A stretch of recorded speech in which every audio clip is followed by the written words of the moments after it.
بسم الله الرحمن الرحيم.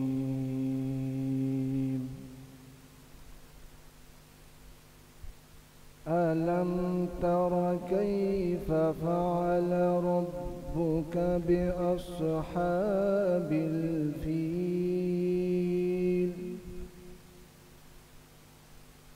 ألم يجعل كيدهم في تضليل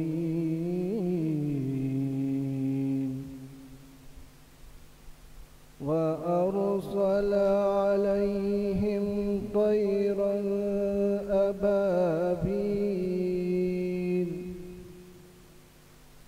ترميهم بحجارة من سجيل فجعلهم كعصف مأكول. صدق الله العظيم.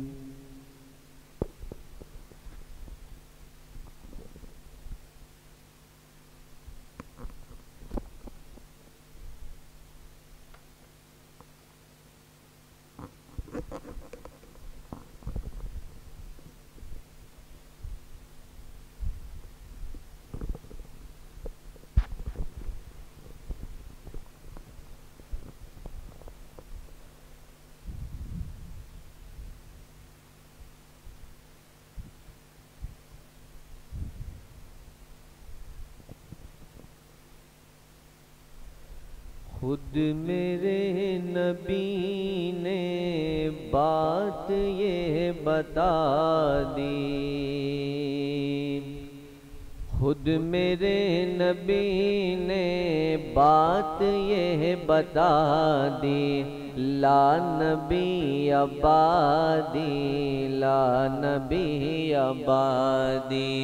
خود میرے نبی نے بات یہ بتا دی، لا نبی آبادی لا نبی آبادی. ہر زمان سن لے ہر زمان سن لے ہر زمان سن لے یہ نوائے ہادی، لا نبی آبادی لا نبی آبادی.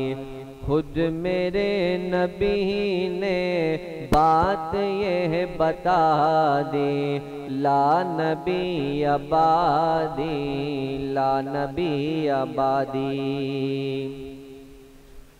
لمحہ لمحہ ان کا طاق میں ہوا کے جگمگانے والا جگمگانے والا. آخری شریعت کوئی آنے والی اور نہ لانے والا اور نہ لانے والا. لہجہ خدا میں لہجہ خدا میں آپ نے صدا دی، لا نبی آبادی لا نبی آبادی. خود میرے نبی نے بات یہ بتا دی، لا نبی آبادی لا نبی آبادی. تھے اصول جتنے ان کے ہر سخن میں نظم ہو گئے ہیں نظم ہو گئے ہیں. دین کے سارے رستے آپ تک پہنچ کر ختم ہو گئے ہیں ختم ہو گئے ہیں. ذات حرف آخر ذات حرف آخر بات انفرادی، لا نبی آبادی لا نبی آبادی. خود میرے نبی نے بات یہ بتا دی، لا نبی آبادی، لا نبی آبادی۔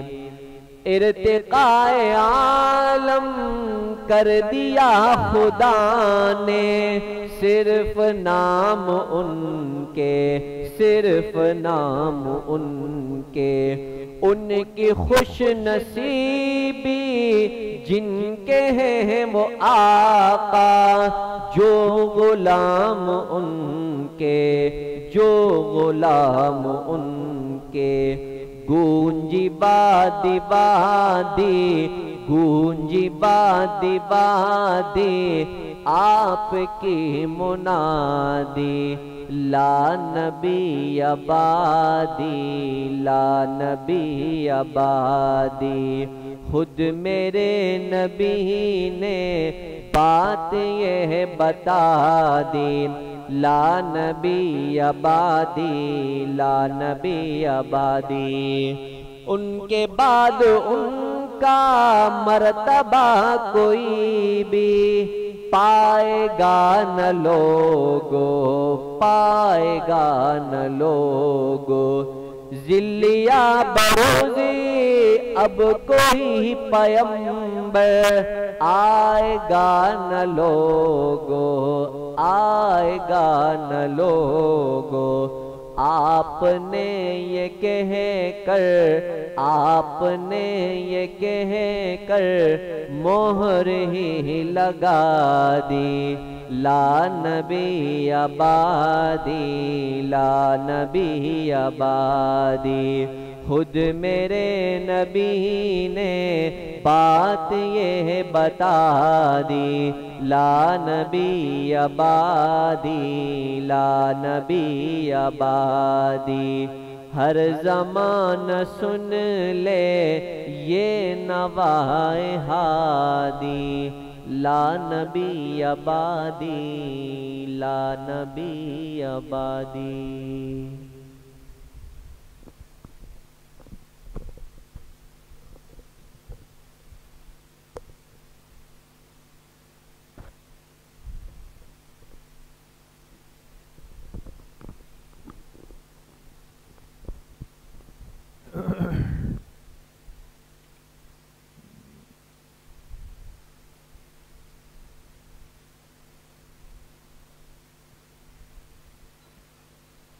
بسم اللہ الرحمن الرحیم۔ الحمد للہ وکفا وسلام علی عبادہ الذین اصطفى، خصوصاً علی سید الرسل وخاتم الانبیاء وعلی آلہ واصحابہ الاتقیاء۔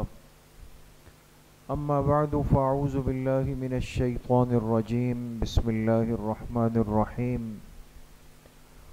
هنالك ابتلي المؤمنون وزلزلوا زلزالا شديدا، وقال رسول الله صلى الله عليه وسلم ستكون فتن كقطع الليل المظلم، صدق الله وصدق رسوله النبي الكريم۔ تمام احباب ایک مرتبہ درود شریف پڑھ لیں۔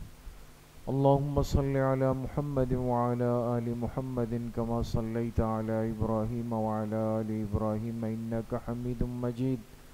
اللہم بارک علی محمد وعلی آل محمد کما بارکت علی ابراہیم وعلی آل ابراہیم انکا حمید مجید۔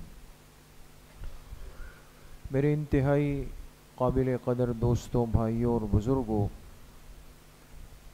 اللہ رب العزت کا بہت بڑا کرم اور احسان ہے کہ دین کی بات سننے کی نسبت سے اور کچھ دیر اللہ کی یاد اور اللہ کے ذکر کی نسبت سے ہم سب یہاں پر جمع ہیں۔ اللہ تعالیٰ آپ سب کی اس حاضری کو، اس بیٹھنے کو، سننے اور سنانے کو اپنی بارگاہ عالیہ میں قبول فرمائے اور ہم سب کے ظاہر اور باطن کی اصلاح کا ذریعہ بنائے۔ اللہ کے پاک پیغمبر محبوب کائنات جناب رسول اللہ صلی اللہ علیہ وسلم نے اپنی امت کے ساتھ بڑی شفقت اور مہربانی کا معاملہ فرمایا، اس لیے اپنی امت کے ہر طبقے کا آپ نے اپنی حیات مبارکہ میں ہی خیال رکھا۔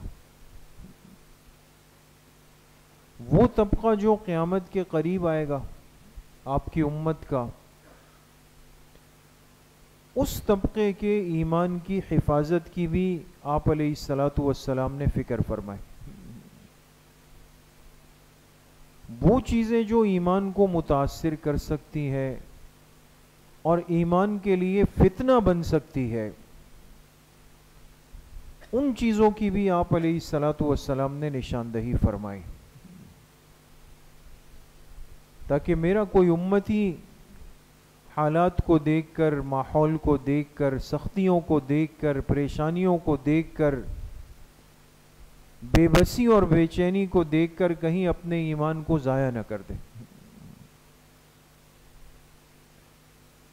اس لیے میرے عزیزوں، دوستوں، بزرگوں، فتنوں کے دور کی نشاندہی بھی فرمائی،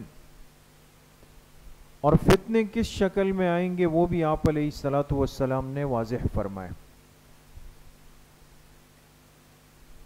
اور فتنوں کے بعد پھر قیامت کا زمانہ کتنا قریب آ جائے گا وہ بھی آپ علیہ الصلاۃ والسلام نے بیان فرمایا۔ آج امت مسلمہ کی جو ایک بے چینی ہے، ایک پریشانی ہے، تو ہمارے ذہنوں کے اندر ایک خاص منظر اور ایک خاص کیفیت موجود ہے۔ ہر طرف ایک بات چل رہی ہے، ایک ماحول بنا ہوا ہے، ہماری مجلسوں میں، ہماری باتوں میں، سنجیدہ طبقوں میں، فکرمند حضرات میں، درد دل رکھنے والے مسلمانوں میں بڑی ایک بے چینی کی کیفیت ہے، اپنے ان مسلمانوں کو لے کر جو اس وقت بڑی بے بسی کے عالم میں، اور یقیناً ہونی چاہیے۔ لیکن میرے عزیزوں، دوستوں، بزرگوں، چند چیزیں ایسی ہیں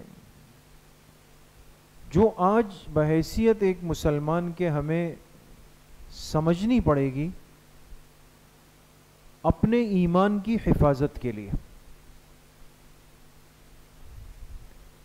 اس لیے سب سے پہلی بات اور بنیادی بات جو میں عرض کروں آپ حضرات سے، کہ آج تھوڑا سا ماحول سخت ہوتا ہے اور صورتحال خراب ہوتی ہے، تو مجھے اور آپ کو صرف اس طرف توجہ فوراً چلی جاتی ہے کہ بھئی اب کیا بنے گا، کوئی راستہ تو نظر ہی نہیں آ رہا، حل کیا نکلے گا، امت کیسے بچے گی، فلسطین کے مسلمان دنیا میں رہیں گے نہیں رہیں گے، ان کا وجود تو مٹتا چلا جا رہا ہے، قبل اول تو آج ہے یا کل ہے، ایسا لگتا ہے کہ خدا نخواستہ یہود کے قبضے میں آنے والا ہے، منہدم ہو جائے گا۔ یہ سب چیزیں ہمیں پریشان کر رہی ہے دوست۔ کیوں؟ اس کی وجہ یہ ہے کہ آج ہمارے ذہنوں میں حالات دیکھ کر سب سے پہلی بات یہ بیٹھتی ہے کہ ایسا پہلی دفعہ ہو رہا ہے، اور یہ صرف ہمارے دور میں ہوا، لہذا اس سے پہلے تو چونکہ شاید ایسا ہوا نہیں، ہم نے یہ سب کچھ دیکھ لیا، اب اس کے نکلنے کا حل کیا ہوگا۔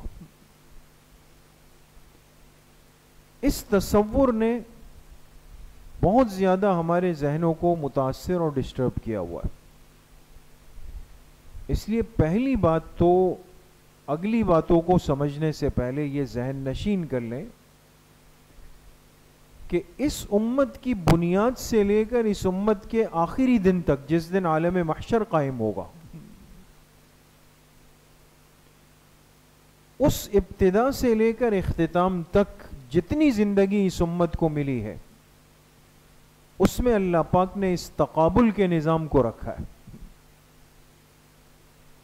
یہ ٹکراؤ چلتا رہا ہے، یہ مقابلہ چلتا رہا ہے.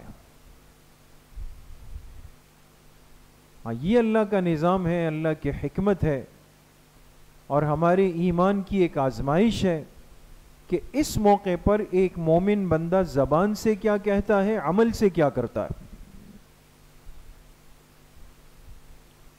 اگر اس کا ایمان مضبوط ہے تو زبان سے بھی مضبوط ایمان والی بات کرے گا. اگر اس کا ایمان مضبوط ہے تو اپنے عمل سے بھی ایمان کا اظہار کرے گا. لیکن اگر یہ اپنے ایمان میں متذبذب ہے, اللہ کی طاقت پر اس کو یقین مضبوط نہیں ہے, زبان سے بھی غلط بات بولے گا, عمل سے بھی غلط کر کے دکھائے گا. تو یہ آج کی بات تو نہیں, یہ تو سلسلہ چلتا آیا ہے. لیکن امت کٹ چکی ہے دوستو, اپنے نصوص سے, قرآن پاک سے, احادیث سے کٹ چکی ہے. تو ہمیں ایسا لگتا ہے کہ یہ حالات ہم نے دیکھے, پہلے تو کسی نے دیکھے ہی نہیں ہوں گے. جبکہ قرآن کریم میں اللہ رب العزت فرماتے ہیں ہنالک ابتلی المؤمنون, ایمان والوں کو آزمایا گیا. اور کیسے آزمایا گیا؟ وَزُلْزِلُوا زِلْزَالًا شَدِيدًا, کہ ان کو انتہائی درجے میں جھنجھوڑ دیا گیا. لیکن لفظ زلزلہ ہے یہاں پر, زلزلو کے معنی شدید درجے کے زلزلے کے اندر مشغول اور مبتلا ہو گئے. زلزلے میں کیا ہوتا ہے؟ زمین ہل جاتی. اب زمین ہلتی ہے تو نظام ہل گیا, اور انسان ہل گیا, ہر چیز اپنی جگہ سے سرک گئی, اور خدا نخواستہ اس کی شدت زیادہ ہو تو سب کچھ ملیا میٹ ہو جائے. اس امت کے پہلے طبقے پر اتنی سخت آزمائش آئی کہ اللہ پاک فرماتے ہیں کہ جیسے زلزلہ شدید ہوتا ہے, جھنجھوڑ دیے گئے, ہلا دیے گئے. اتنے وہ آزمائش کے اندر آئے. جب ایسا ہوا تو پھر کیا ہوا؟ اب غور کریں گے دوستو. وَإِذْ يَقُولُ الْمُنَافِقُونَ وَالَّذِينَ فِي قُلُوبِهِمْ مَرَضٌ, جب یہ آزمائش آئی, جب یہ جھنجھوڑا گیا, ہلایا گیا, تو فوراً وہ طبقہ جو منافق تھا, جن کے دلوں میں منافقت کا مرض تھا, فوراً اپنی زبانوں سے کیا کہنے لگے؟ ما وعدنا اللہ ورسولہ الا غرورا.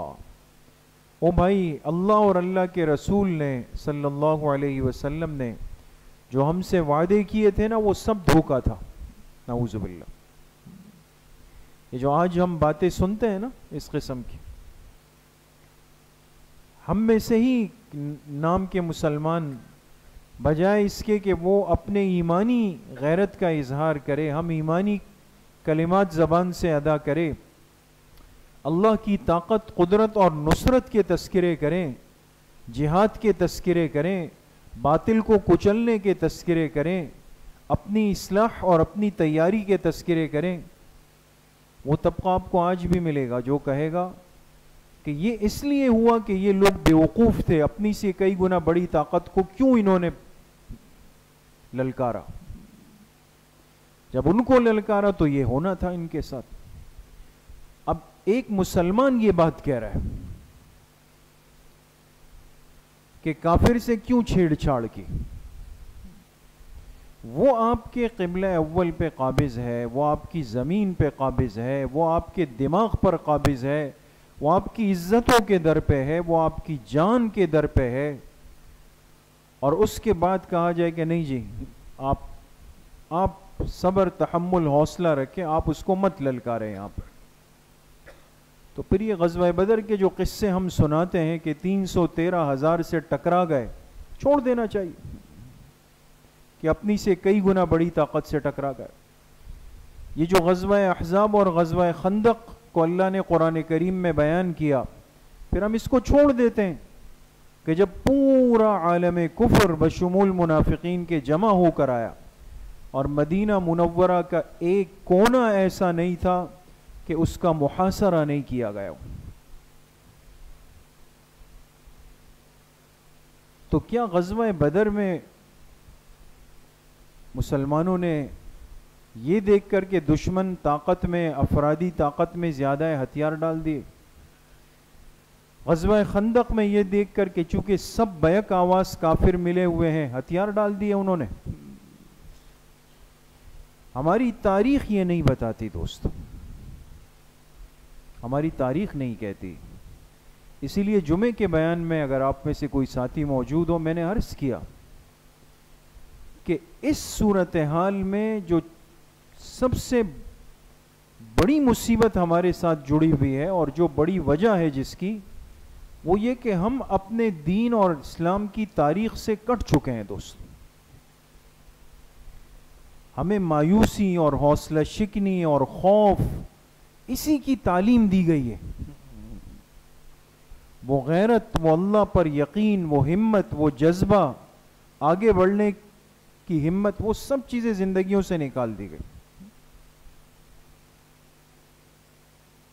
آج وقت وہ ہے کہ ہم اپنے حلقوں میں، اپنے گھروں میں، اپنے ماحول میں، اپنے بچوں میں، اپنے نوجوانوں میں وہ غیرت کے تذکرے کریں، ہمت کے تذکرے کریں، نا امیدی اور مایوسی کے نہیں، امید اور خیر کے تذکرے کریں۔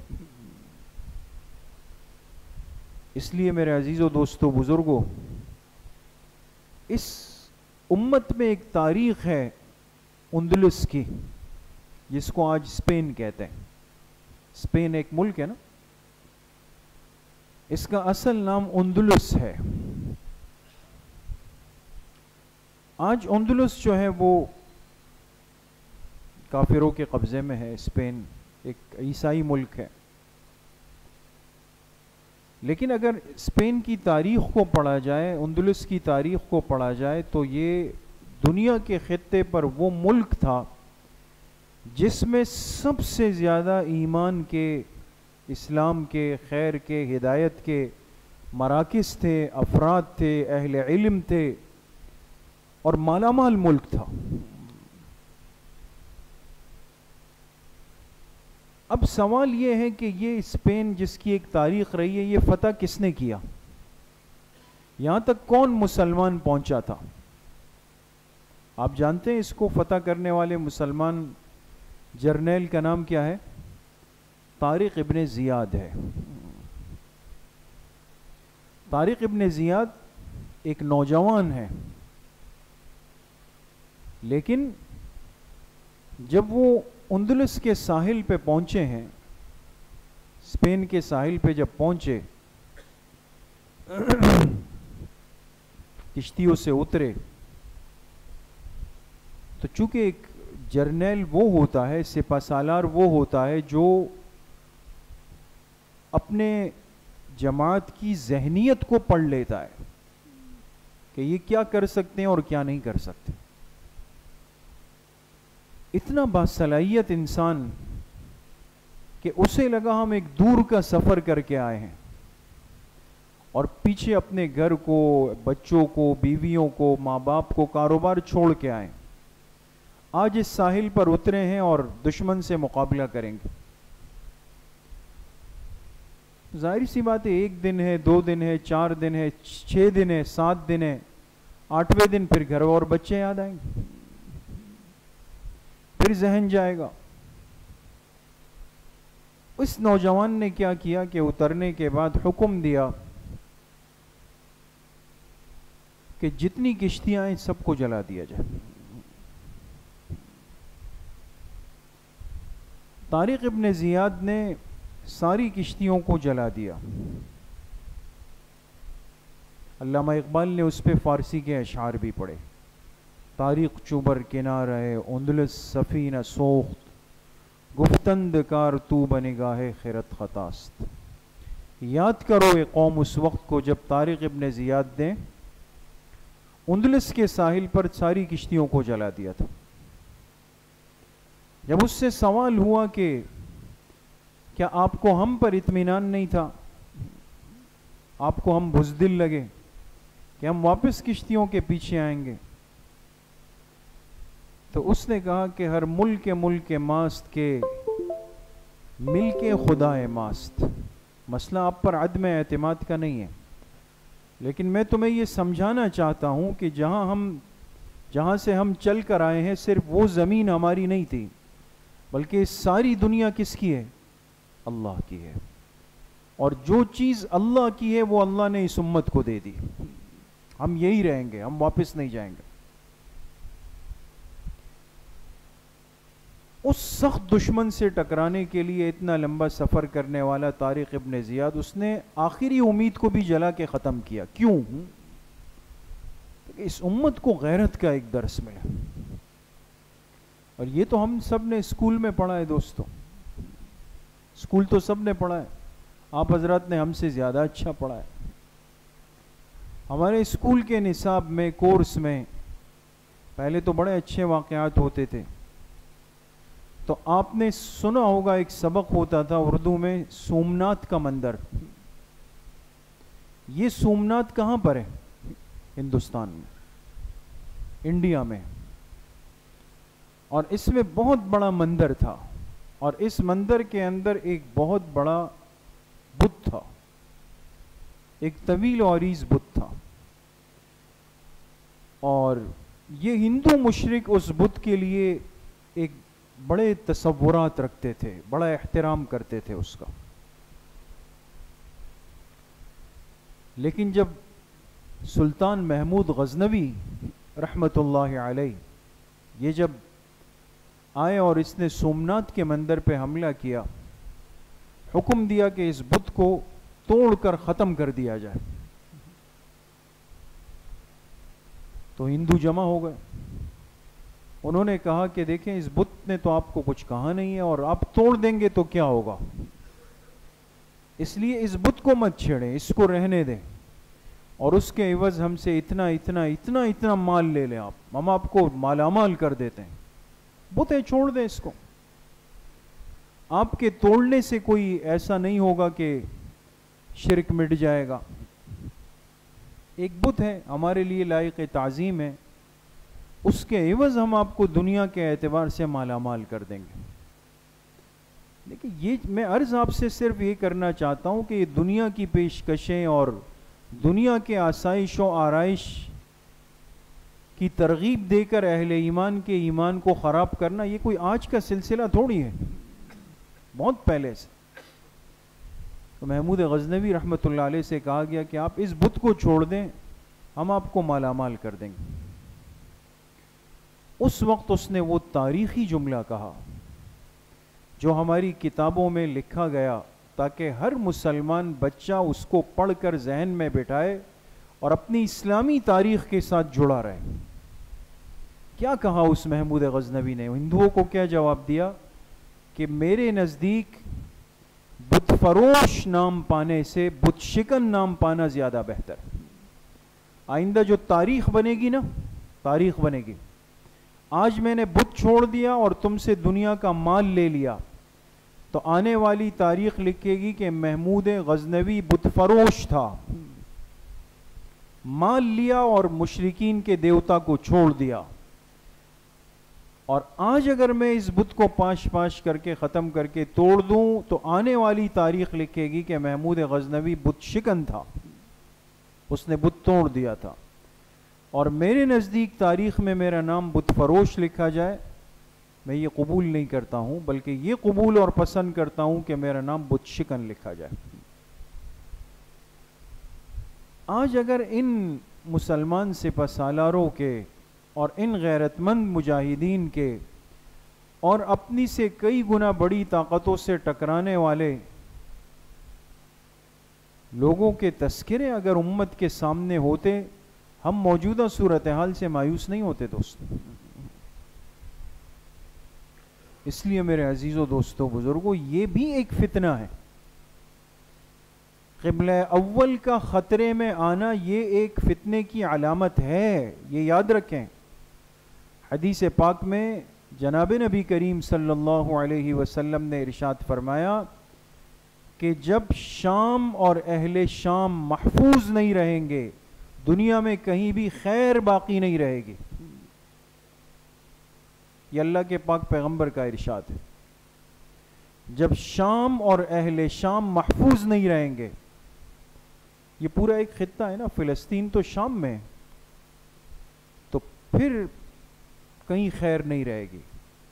اب اگر ہم ٹھنڈے پیٹ بیٹھ کر یہ سمجھتے ہیں نا، یا ہم میں سے کوئی نادان یہ سمجھ رہا ہے کہ چلے جی مارے پٹے کھائے اور قبر میں اترے تو وہ ہم تو اپنا کرتے رہیں گے، ایسا ہونے کا مطلب یہ کہ نعوذ باللہ ہم حدیث کا انکار کر رہے ہیں، اس لیے کہ حدیث کہہ رہی ہے جب وہ محفوظ نہیں ہوں گے تو امت میں کہیں بھی خیر باقی نہیں رہے گی۔ اس لیے ضروری ہے، ہمارے ایمان کا ایک تقاضا ہے اس وقت، ہر آدمی نے اپنے حصے کا کام کرنا ہے۔ یہ ضروری نہیں ہوتا انسان یہ کہے کہ جی آپ کے حصے کا کام یہی ہے کہ آپ نے تلوار لے کر اسرائیل پہ ٹوٹ پڑنا ہے۔ ہر چیز کی ایک تدبیر بھی ہے، ایک ترتیب بھی ہے۔ کم سے کم انسان اپنی زبان کو اللہ کے دین کی غیرت کے لیے تو استعمال کر لے۔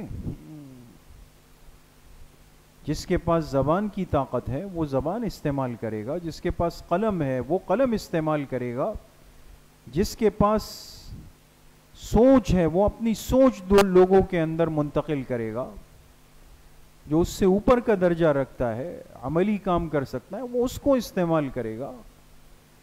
لیکن یہ کیا بے شرمی کی صورتحال بنتی چلی جا رہی ہے کہ امت کو بالکل ایک مایوسی کا درس دے کر کے، اور پھر بعض لوگ ایک مذاق کا انداز بنا رہے ہیں، ایک استہزاء ہوتا ہے نا، ایک مذاق سا اس کو لے لینا کہ چلے بھئی جنہوں نے فتویٰ دیا وہ مجھ سے پیسے لے کے جا کے جہاد کر لے، ان کو لگ رہا ہے جیسے یہ مذاق ہو رہا ہے، وہ جا کے جہاد کر لے، مجھ سے خرچہ لے لے۔ تو ایسے لوگوں کا نہ دین ہے نہ دنیا ہے دوستو، اس لیے اپنا ذہن ایسے منافق ذہنوں سے بالکل پاک رکھیں، دور رکھیں اس کو۔ اور بہت ضروری ہے کہ اس موقع پر ہم اپنے ماحول کے اندر اس خطے کی، اس مقام کی، اس جگہ کی اہمیت کے تذکرے کریں۔ وہ معمولی جگہ نہیں۔ حدیث پاک میں آتا ہے، آپ علیہ الصلاۃ والسلام نے ارشاد فرمایا کہ حضرت سلیمان علیہ الصلاۃ والسلام نے اللہ پاک سے 3 دعائیں مانگی تھی۔ کتنی دعائیں؟ 3 دعائیں مانگی۔ اس میں سے ایک دعا حضرت سلیمان علیہ الصلاۃ والسلام نے مانگی کہ اے اللہ مجھے یہ صلاحیت دے کہ میں لوگوں میں فیصلہ کروں تو درست فیصلہ کروں۔ قرآن کریم میں ہے کہ اللہ پاک نے فرمایا کہ ہم نے ان کو فصل الخطاب دیا، فصل الخطاب، درست فیصلہ کرنے کی صلاحیت۔ وہ دعا قبول ہو گئی۔ پھر اللہ پاک سے دعا مانگی کہ اللہ مجھے ایسی ایک بادشاہت اور سلطنت دے جو مجھ سے پہلے نہ کسی کو ملی ہو، نہ میرے بعد کسی کے حصے میں، ایک سلطنت، ایک بادشاہت۔ رب حب لی ملکا لا ینبغی لأحد من بعدی، وہ دعا بھی قبول ہو گئی، اور اللہ نے ان کو بڑی بادشاہت دی، ہوا، جنات، پرندے، سب چیزیں ان کے حکم کے تابع ہو کے چلتی۔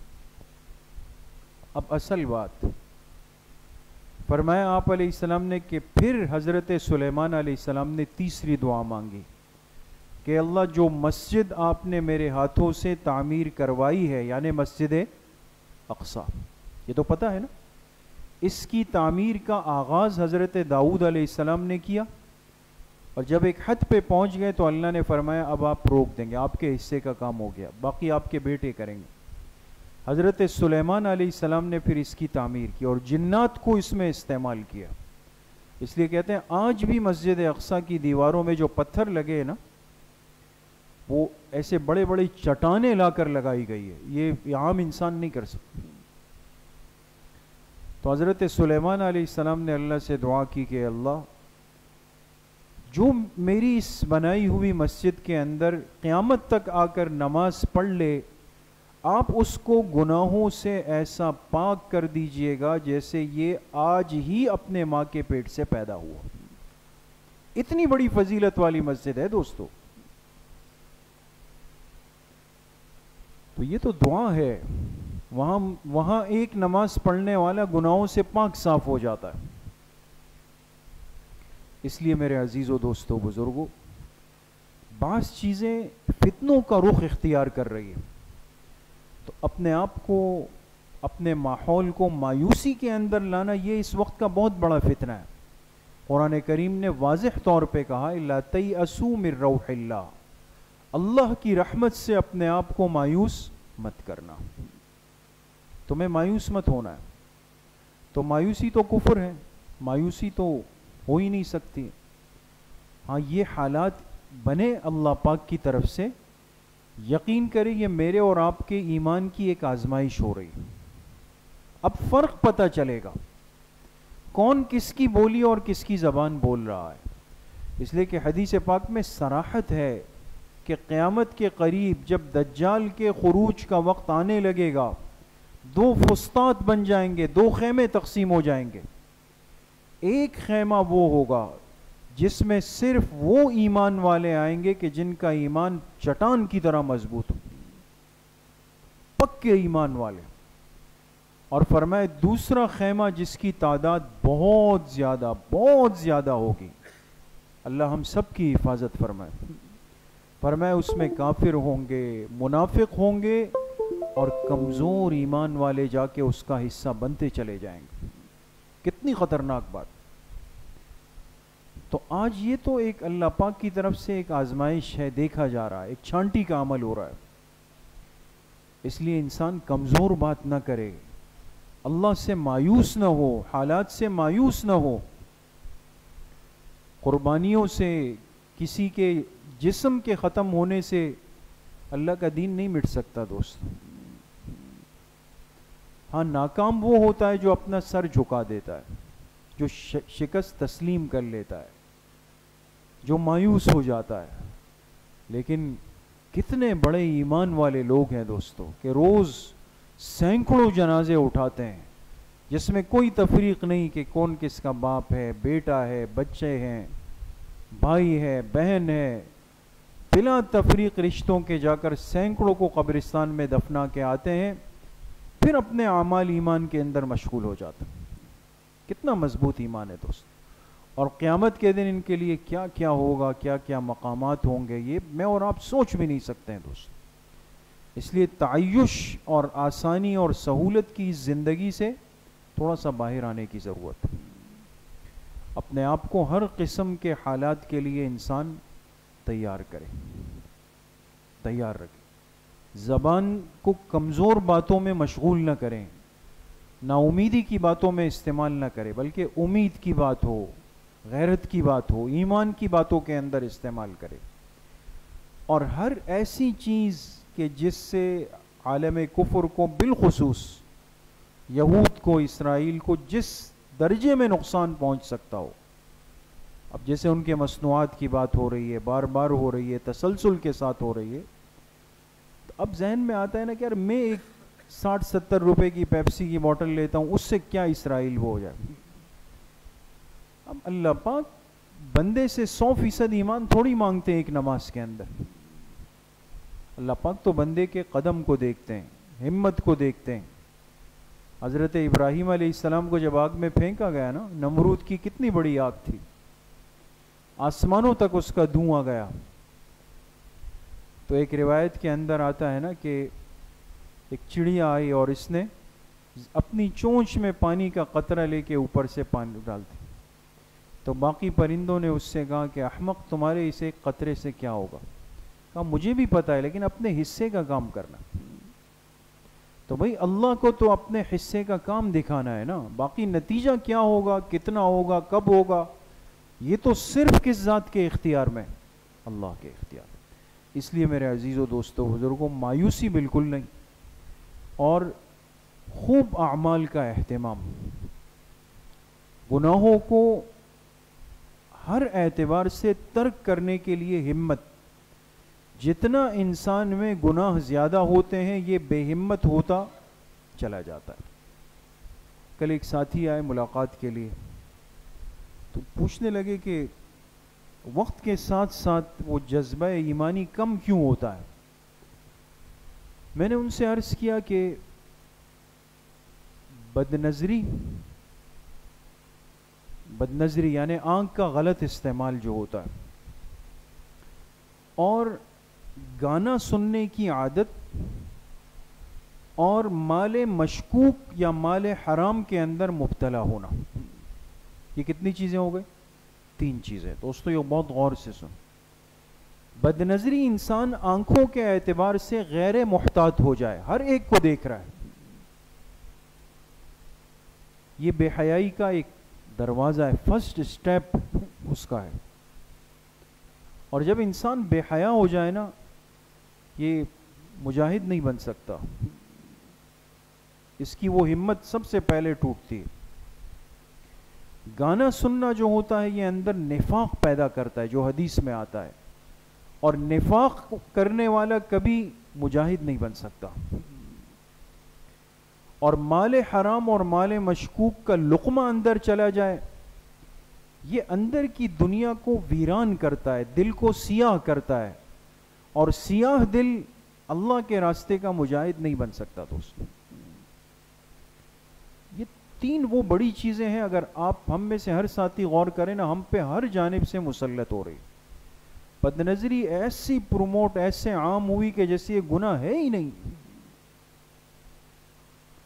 گانے ایسے عام ہیں کہ جیسے یہ تو کوئی مسئلہ ہی نہیں ہے. کمانے کے لیے انسان 100 قسم کی کوششیں کرتا ہے کہ میں حلال پر چلوں، کہیں نہ کہیں جا کے آپ کو پسایا جائے گا کہ بھئی نہیں، یہاں تو یہ ہے، یہاں تو وہ ہے، یہ تو کرنا پڑے گا، یہ سگنیچر تو کرنے پڑیں گے، یہ فارم تو بھرنا پڑے گا. انسان نہ چاہتے ہوئے اس گن میں جا کے گرتا. یہ 3 چیزیں باطل نے عام کی تاکہ اس امت کے اندر سے یہ غیرت اور جذبہ ایمانی ختم ہو. اس لیے کسب حلال میں انسان کوشش کرتا رہے، لگا رہے. گانے سننا، گانے بجانا، ایسی مجلسوں میں بیٹھنا، گاڑیوں میں رکھنا، موبائل کی گھنٹیاں، تو اختیار کی چیزیں یکسر ختم کر دے اس کو. اور آنکھوں کی حفاظت کا خوب اہتمام کریں گے انشاءاللہ. اللہ کریم مجھے بھی آپ سب کو صحیح عمل کی توفیق نصیب فرمائے. وآخر دعوانا ان الحمدللہ رب العالمین. کچھ دیر کے لیے ختمات شریفہ پڑھیں گے. ساتھیوں کے پاس کارڈ ہے نا؟ کسی کے پاس نہیں ہے تو وہ ہاتھ اٹھا لے.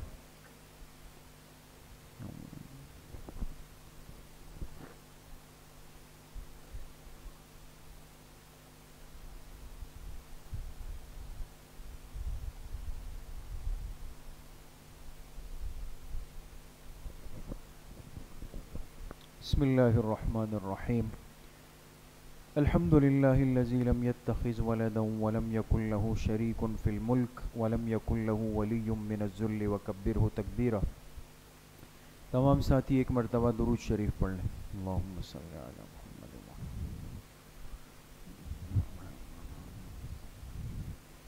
ایک مرتبہ سورہ فاتحہ پڑھ لیں. بسم اللہ الرحمن الرحیم. الحمد للہ رب العالمین الرحمن الرحیم.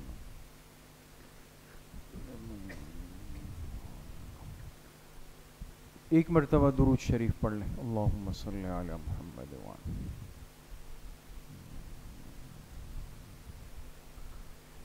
ایک مرتبہ سورہ علم نشرح پڑھ لیں. بسم اللہ الرحمن الرحیم. علم نشرح لک صدرک ووضعنا عنک وزرک الذی انقض ظہرک فإن مع العسر یسرا إن مع العسر یسرا فإذا فرغت فانصب. ایک مرتبہ سورہ اخلاص پڑھ لیں. بسم اللہ الرحمن الرحیم. قل هو اللہ احد اللہ الصمد. ایک مرتبہ سورہ فاتحہ پڑھ لیں. بسم اللہ الرحمن الرحیم. الحمد للہ رب العالمین الرحمن الرحیم. ایک مرتبہ درود شریف پڑھ لیں. اللہم صلی علی محمد وعلی آلہ.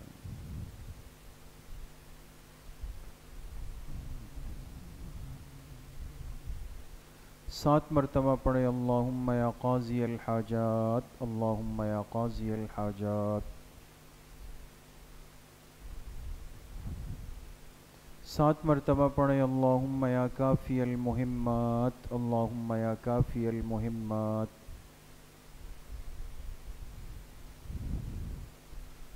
سات مرتبہ پڑھے. اللہم یا دافع البلیات. اللہم یا دافع البلیات.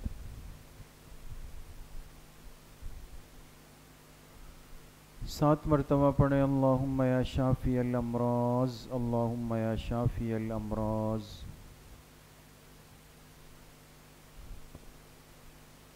7 مرتبہ پڑھیں اللہم یا رفیع الدرجات، اللہم یا رفیع الدرجات۔ 7 مرتبہ پڑھیں اللہم یا مجیب الدعوات، اللہم یا مجیب الدعوات۔ 7 مرتبہ پڑھیں اللہم یا ارحم الراحمین، اللہم یا ارحم الراحمین۔ ایک مرتبہ درود شریف پڑھ لیں، اللہم صلی علی محمد وعلی۔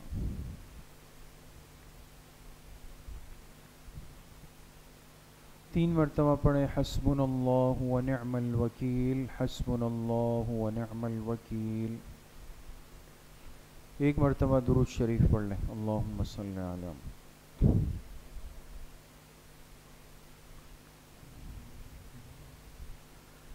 3 مرتبہ پڑھیں یا خفی اللطف ادرکنی بلطفک الخفی، یا خفی اللطف ادرکنی بلطفک الخفی۔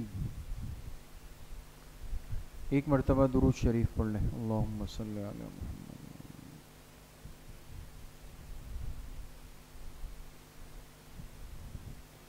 3 مرتبہ پڑھیں لا حول ولا قوة الا باللہ، لا حول ولا قوة الا باللہ۔ ایک مرتبہ درود شریف پڑھ لیں، اللہم صلی علی محمد۔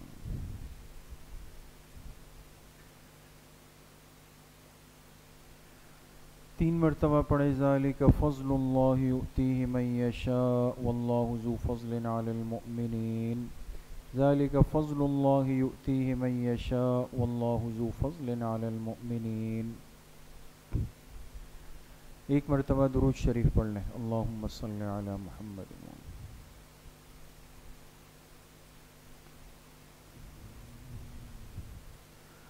3 مرتبہ پڑھیں یا لطیفا بخلقہ یا علیما بخلقہ یا خبیرا بخلقہ، الطف بنا یا لطیف یا علیم یا خبیر، یا لطیفا بخلقہ یا علیما بخلقہ یا خبیرا بخلقہ، الطف بنا یا لطیف یا علیم یا خبیر۔ ایک مرتبہ درود شریف پڑھ لیں، اللہم صلی علی محمد۔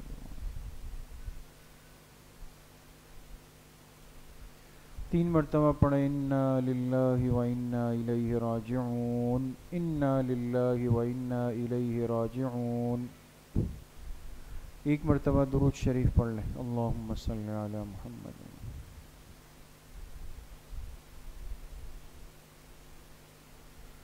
3 مرتبہ پڑھیں اللہ ولی الذین آمنوا، اللہ ولی الذین آمنوا۔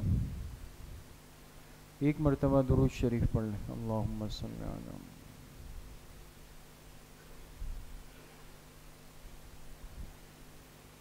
3 مرتبہ پڑھیں واللہ ولی المؤمنین، واللہ ولی المؤمنین۔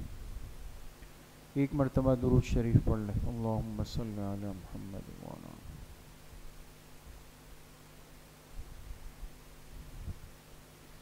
3 مرتبہ پڑھیں رب اغفر وارحم وانت خیر الراحمین، رب اغفر وارحم وانت خیر الراحمین۔ ایک مرتبہ درود شریف پڑھ لیں، اللہم صلی علی محمد۔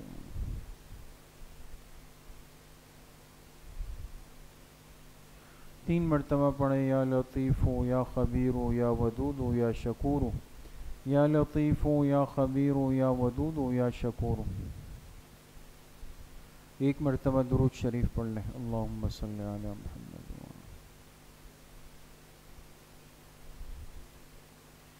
3 مرتبہ پڑھیں واعف عنا واغفر لنا وارحمنا انت مولانا فانصرنا علی القوم الکافرین، واعف عنا واغفر لنا وارحمنا انت مولانا فانصرنا علی القوم الکافرین۔ ایک مرتبہ درود شریف پڑھ لیں، اللہم صلی علی محمد۔